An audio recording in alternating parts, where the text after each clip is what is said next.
Hey there! Have you ever caught yourself thinking, do I really need a big circle of friends now that I'm over 70? Or maybe you feel like your social life has changed, and that's okay. Today, I want to talk about something a little different. Why having fewer friends after 70 can actually be a blessing, and how embracing independence might just make you happier than ever before. Now, I know that sounds a bit surprising. Society often tells us that friendship is everything for our happiness, especially as we age. And yes, meaningful connections matter. But here's the thing. As we grow older, our needs, priorities, and even the way our brains work start to change. And science backs this up. For example, did you know that according to a study published in the Journal of Personality and Social Psychology, as we age, our social networks naturally shrink, but the quality of those relationships becomes far more important than quantity? Older adults tend to prioritize close, meaningful relationships, rather than maintaining a large group of acquaintances. And that's not just okay, it's actually healthier. I remember a friend of mine, Carol, who turned 72 last year. She used to feel pressured to keep up with a big group of friends, attend every event, and constantly be on. It was exhausting. Then one day, she decided to focus on just a few people she truly enjoyed spending time with, and even started saying no to social events that didn't feel right. The change was amazing. She said she felt lighter, more peaceful, and surprisingly more joyful. So what exactly is going on here? Why does letting go of the social pressure and embracing a more independent life make such a difference? Well, let's start with the first big reason: freedom to prioritize your own well-being. When you're not caught up in managing lots of social commitments or feeling obligated to please everyone, you free up mental and emotional energy.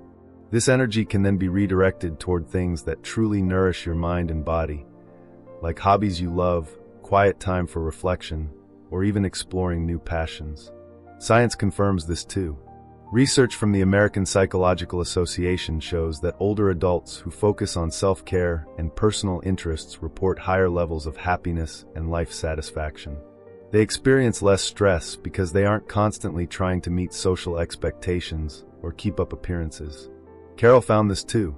Instead of rushing to a weekly dinner with a large group, she took up painting and gardening, things she'd always wanted to try but never had the time for. She told me, "It's like I've reconnected with myself in a way I never did before." Now, here's the second reason, and this one might surprise you. You don't actually need tons of social interaction to be emotionally fulfilled after 70. This ties back to how our brains adapt. As we age, the brain's socio-emotional selectivity theory kicks in, which basically means we become more selective about who we spend time with.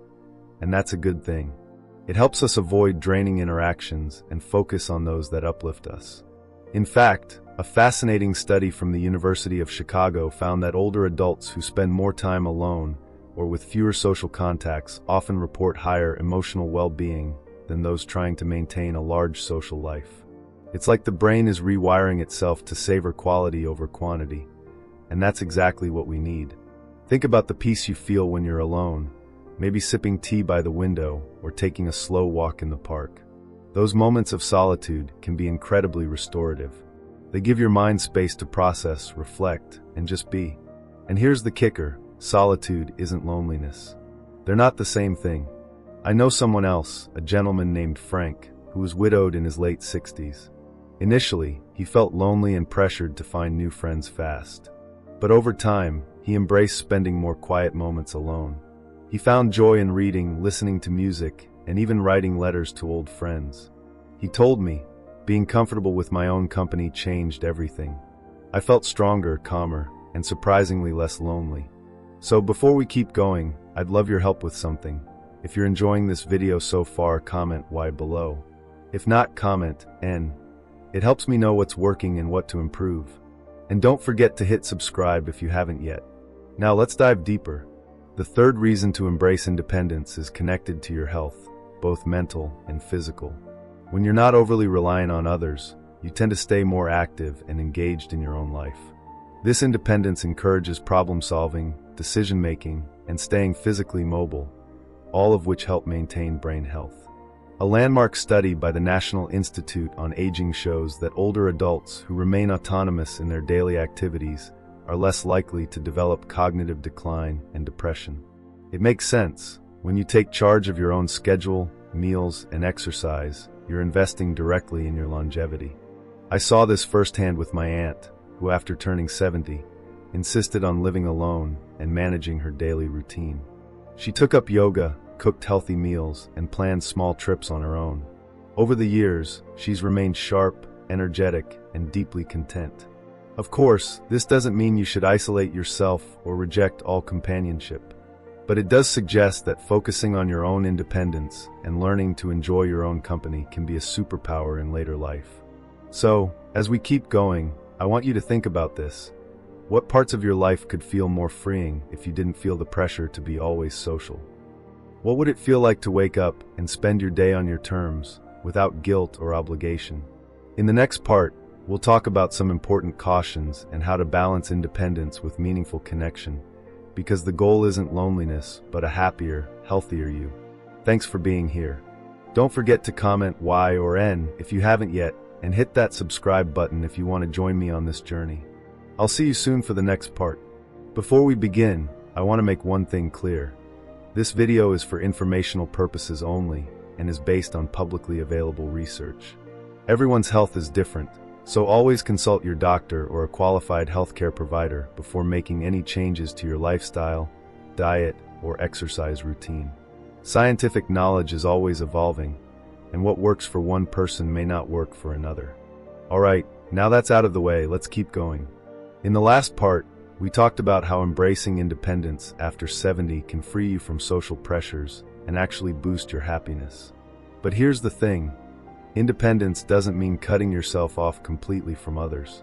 It's about striking a balance between enjoying your own company and nurturing a few meaningful relationships that truly add value to your life. One important reason to embrace this balanced independence is that it allows you to protect your emotional energy.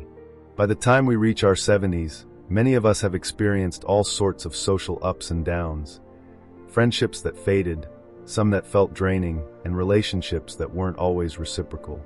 Letting go of the need to maintain every connection can feel liberating. There's solid science behind this. Research from the Harvard Study of Adult Development, one of the longest-running studies on happiness, found that quality matters way more than quantity when it comes to friendships and social ties. Those with a few close, reliable relationships tend to be happier, healthier, and even live longer.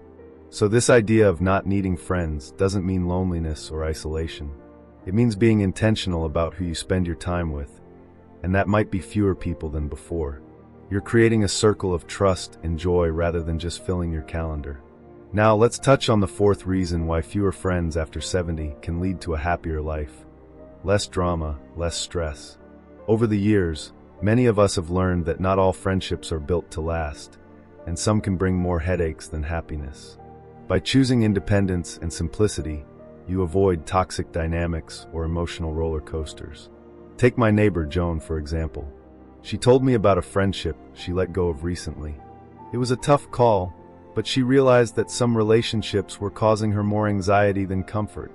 After stepping back, Joan said she felt lighter and more peaceful, like a huge weight had been lifted.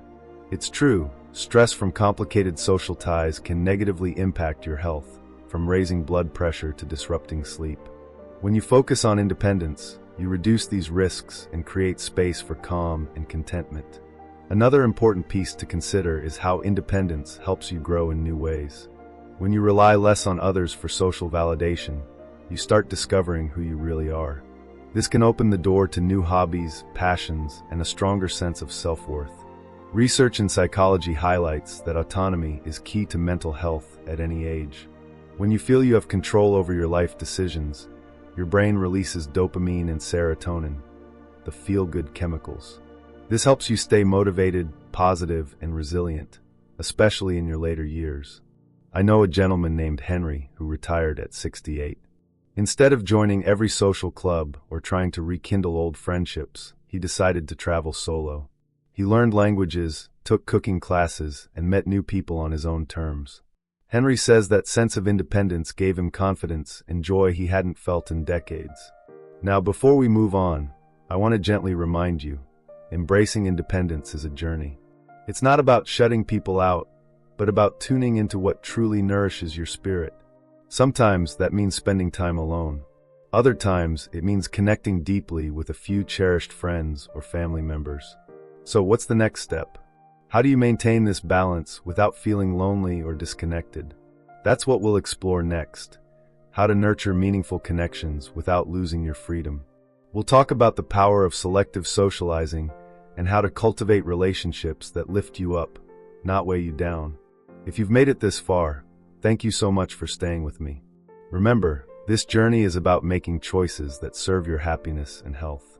And sometimes that means saying no more often and yes to yourself.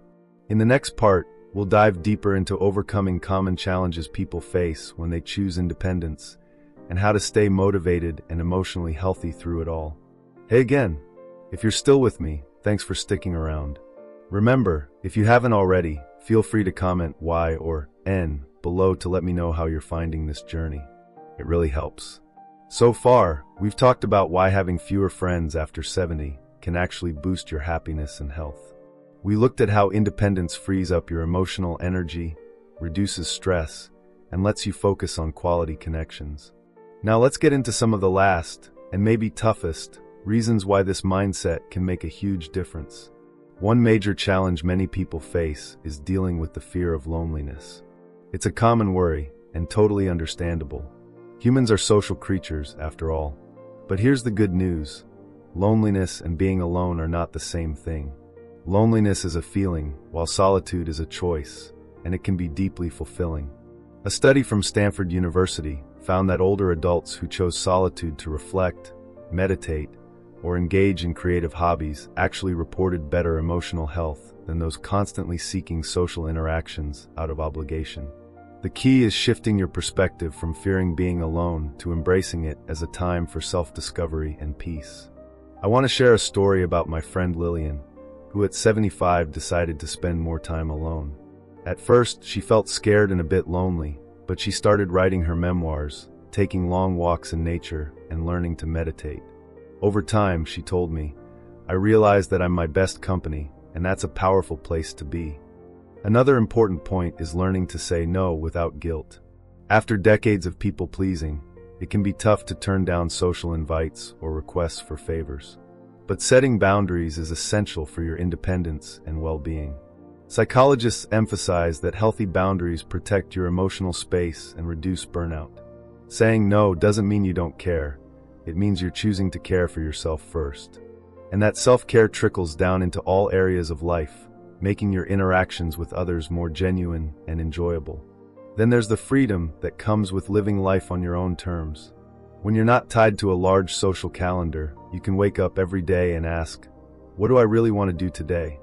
Maybe it's a quiet morning with a good book, a spontaneous drive, or simply enjoying a favorite meal without distraction. This autonomy supports your brain's executive function, the part responsible for planning, decision-making, and emotional control. Keeping these skills sharp is linked to lower risk of cognitive decline, according to research published in Neurology.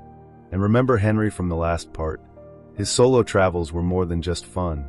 They kept his brain engaged with new challenges and experiences. When you embrace independence, you open the door to continual growth, no matter your age. Now, what about the emotional health piece? It's normal to feel moments of doubt or sadness when changing long-held patterns. But cultivating a positive mindset can help tremendously. Try practicing gratitude each day. Think of 3 things you appreciate, whether it's the morning sun, a call from family, or a quiet moment.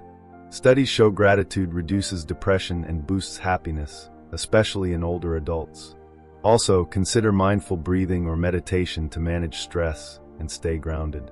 These simple tools help you stay connected to the present, rather than worrying about what others think or the what-ifs. Finally, know that asking for support when you need it is a sign of strength, not weakness. Independence isn't about doing everything alone. It's about choosing how and when to engage. Trusted family members, community groups, or even professionals can provide that support without compromising your autonomy. To wrap this up, embracing independence after 70 is a journey full of rewards. It's about redefining what happiness looks like for you, freeing yourself from unnecessary obligations, and nurturing your mind, body, and soul on your own terms. Next up, we'll bring everything together with practical, doable steps you can take right now to start living this empowered life, and why this mindset shift can be your greatest gift. Welcome back. We've been on quite the journey together, haven't we? We started by questioning the idea that we need a big circle of friends after 70, explored why embracing independence can actually make us happier and healthier, and face the challenges that come with this shift. Now let's pull it all together and look at some simple steps you can start today to live your best, most independent life. First off, remember that independence isn't about shutting people out. It's about choosing the connections that bring you joy and peace, and letting go of social pressure that doesn't serve you. It's about valuing quality over quantity and feeling free to say no when you need to. You've heard stories of people like Carol, Frank, Joan, Henry, and Lillian, all of whom found more happiness by focusing on themselves and their own rhythms. Their examples show that life after 70 can be vibrant, fulfilling, and full of discovery when you embrace your own company and make intentional choices. Here's a practical step you can try right now.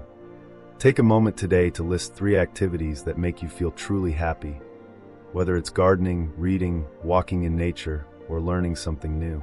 Schedule some time in your week just for these activities. Protect that time like it's a precious appointment with yourself. Another great habit is to practice gratitude daily. It sounds simple, but this small shift rewires your brain to focus on what's good in your life, which can boost your mood and overall well-being. Just jot down 3 things you're thankful for each morning or before bed. Also, try setting gentle boundaries. It could be saying no to one social event that drains you or carving out a quiet hour for yourself each day. These boundaries protect your emotional energy and let you live more freely. Here's a final scientific insight to leave you with.